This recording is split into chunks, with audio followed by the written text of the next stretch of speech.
স্কুলের প্রিপারেশন চলছে। First day in school.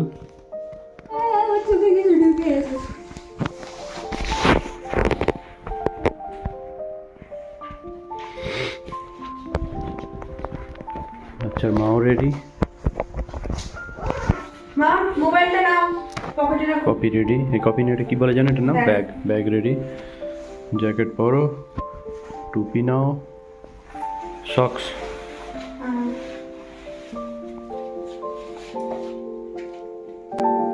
নমস্কার, ঘরোয়া কথার আর একটি নতুন ব্লগে আপনাদের সবাইকে স্বাগত জানাই। আপনারা সবাই নিশ্চয়ই খুব ভালো আছেন, আমরাও খুব ভালো আছি। বৃষ্টি? এ ভগবান, তো ভালোই বৃষ্টি হচ্ছে। আসতে মন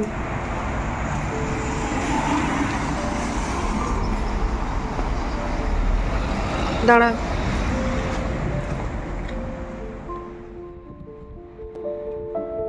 আজ সোমবার 8 এপ্রিল, আর আজ থেকেই পর্তুগালে মাম্মার প্রথম স্কুল যাওয়া শুরু।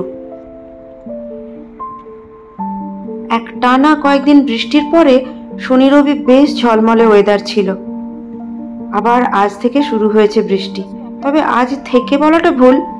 ওয়েদার ফোরকাস্টে দেখাচ্ছে এই কাল রাত থেকে, মানে রবিবার রাত থেকে সোমবার দুপুর পর্যন্ত বৃষ্টি হবে, তারপর আবার ঝলমলে রোদ উঠবে। তবে কথায় বলে না যে কোনো কিছু শুরুর আগে বৃষ্টি খুব ভালো, তবে সেটাই মেনে চলি। আজকে আমার মাম্মার স্কুলের প্রথম দিন, তো বৃষ্টি যেন সমস্ত কিছু শুভ নিয়ে আসে।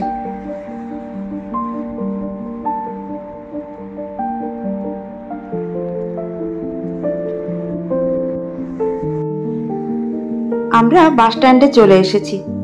আমার বাড়ি থেকে 25 থেকে 30 পা এগোলেই বাস স্ট্যান্ড। তো চলে এসেছি আমরা বাস স্ট্যান্ডে।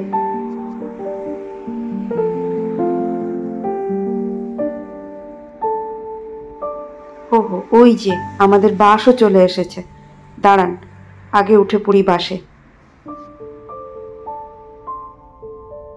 বাসে উঠে সিটে বসেও গেছি। দাঁড়ান, একটা জিনিস দেখাই। এই যে কন্টেনার হাউসগুলো কিছুদিন আগে আপনাদের সঙ্গে শেয়ার করেছিলাম।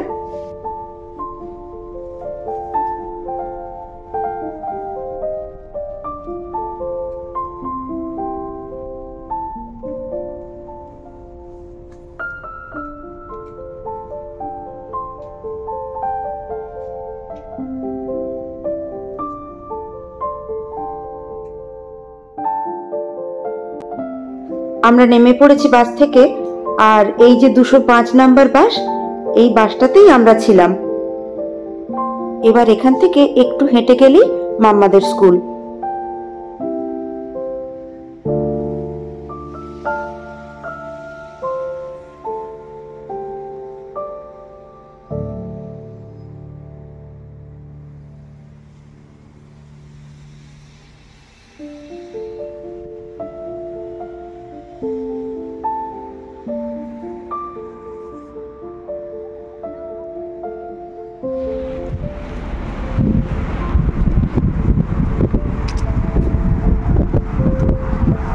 কি ঠান্ডা হাওয়া দিচ্ছে, বাপরে।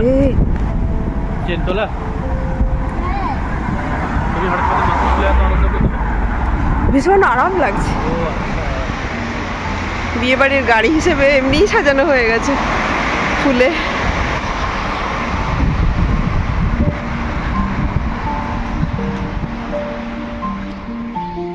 আজকে মারাত্মক ঠান্ডা, আবার বৃষ্টিও হচ্ছে। এখন দেখাচ্ছে 6 ডিগ্রি। এত কনকনে হাওয়া, মনে হচ্ছে হাত পা সব কেটে নিয়ে চলে যাবে। মারাত্মক অবস্থা। কি আর ভিডিও করব, হাত পা কেঁপে একদম মানে পাগল হয়ে যাচ্ছি আমি। হাত কেঁপে যাচ্ছে পুরো ঠকঠক করে, ধরে রাখতেই পারছি না মোবাইলটাকে।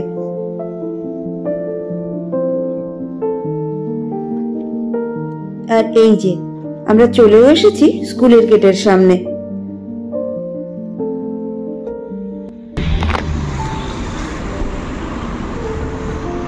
টাটা। ও হ্যাঁ, আরও একটা কথা, এদের প্রি স্কুল ছাড়া অন্য কোনো ক্লাসে কিন্তু এদের কোনো ড্রেস নেই। এরা নিজেদের মতন করে জিন্স, টপ, শার্ট যা কিছু পরে যেতে পারে। এখন সব স্টুডেন্টরা স্কুলে ঢুকছে।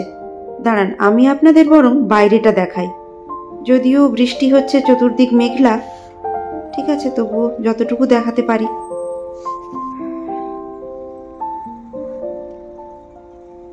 ওই যে দূরে পাহাড় দেখা যাচ্ছে, বুঝতে পারছেন কি? এই যে ওইটা পাহাড় দেখা যাচ্ছে।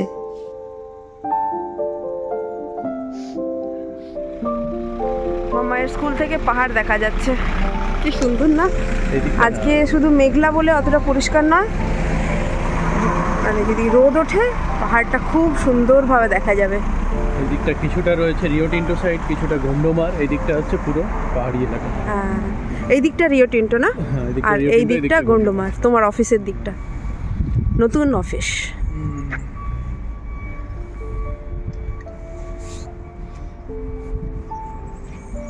এটা মামাদের স্কুলের বাউন্ডারি, আর ওই যে ভেতরে স্কুল।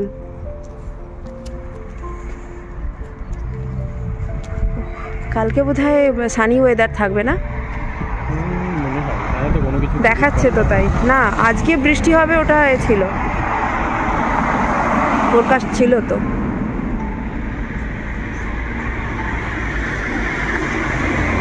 বৃষ্টি বৃষ্টি বৃষ্টি শুরু, ছাতাটা খোলো খোলো খোলো। আমরা কেঁপে মরছি, আর কি সুন্দর ছোট ছোট, দেখেছো?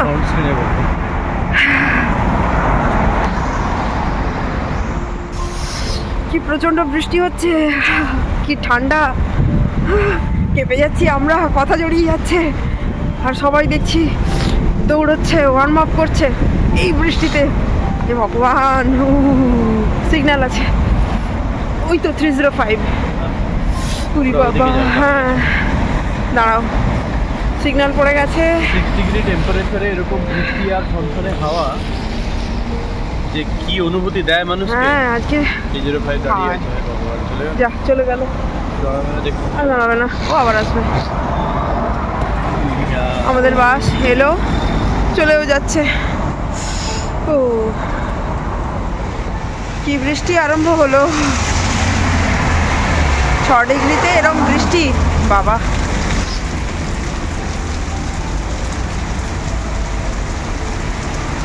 সাদা হয়ে বৃষ্টি হচ্ছে। ওরে বাবারে, জোরে, বাইরে রাখা যাচ্ছে না। হ্যাঁ, হাত বাইরেই রাখা যাচ্ছে না। দাঁড়ান, বাস আসছে, বাসে আগে উঠি, মারাত্মক ঠান্ডা। আমরা বাসে উঠে পড়েছি, আর এই যে নীল রঙের একটা বক্স দেখা যাচ্ছে, এটাতে টিকিট পাঞ্চ করে উঠতে হয়। দাঁড়ান, ওটাকে একটু জুম করে দেখাই। এখানে কোনো কন্ট্রাক্টর নেই, এটাই কন্ট্রাক্টর। এই যে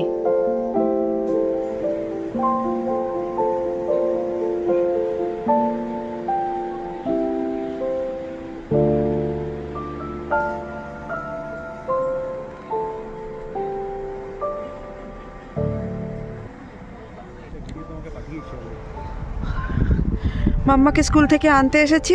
সকালে মারাত্মক বৃষ্টি হচ্ছিল, তো এই যখন আনতে এসেছি এখন থেকে এবারে ঝলমলে রোদ বেরিয়ে গেছে, কিন্তু মারাত্মক ঠান্ডা, মানে হাড় হাত সব জমে যাচ্ছে, ভীষণ ঠান্ডা। ওই যে সকালবেলায় পাহাড়গুলো ঠিকঠাক দেখতে পাচ্ছিলাম না, এখন একটু এগিয়ে যাই।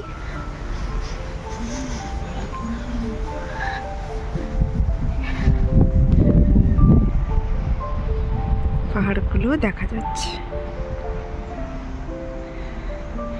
ঝলমলে রোদ উঠেছে, খুব ভাল লাগছে। কারণ ঠান্ডা আছে ঠিক আছে, কিন্তু রোদের জন্য সেটাও বেশ মজাদার লাগছে। মাম্মা বুঝি আসছে, এই তো হচ্ছে স্কুল।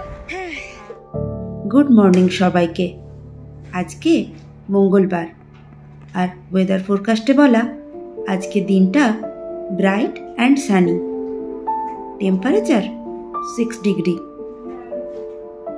সে ওয়েদার ফোরকাস্টে যাই বলা থাক না কেন, যখন প্রত্যেকদিন সকালবেলা এই ব্লাইন্ড কার্টেনটা তুলি, আমার বুকটা দূর দূর করে বাইরে কেমন ওয়েদার দেখব।